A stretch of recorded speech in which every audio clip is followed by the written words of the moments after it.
আসসালামু আলাইকুম প্রিয় দর্শক, ভিডিওটি যে যেখান থেকে দেখছেন না কেন শেষ পর্যন্ত দেখার অনুরোধ রইল।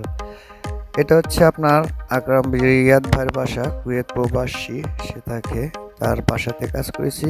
ইনশাল্লাহ আপনাদেরকে সম্পূর্ণ কাজটি ঘুরে দেখাবো। ততক্ষণ আমাদের ভিডিওটির সাথে থাকবেন। আর যারা পেজ থেকে দেখছেন ফলো দিয়ে রাখবেন, আর যারা ইউটিউব থেকে দেখছেন তারা সাবস্ক্রাইব করে রাখবেন। ধন্যবাদ।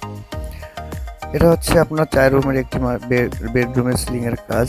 আমরা এখানে উপরে সিলিং এর কাজ করেছি, লাক্সারিস রঙের এবং স্টিপ ফার্নিশের কিছু কাজ আছে। তার সাথে আপনাদের রাউন্ড গেট, জানালা এগুলো কাজ করেছি। দেখতে থাকুন আমাদের ভিডিওটি। আশা করি যারা এই সমস্ত ভিডিও দেখে কাজটা খুঁজতে চাচ্ছেন স্বল্প খরচায়, তারা আমাদের স্ক্রিনে দেওয়া নাম্বারটিতে যোগাযোগ করতে পারেন। সকলকেই জানাই সুস্থতা এবং ভালো থাকবেন ইনশাআল্লাহ। ভিডিওটি শেষ পর্যন্ত দেখতে থাকুন।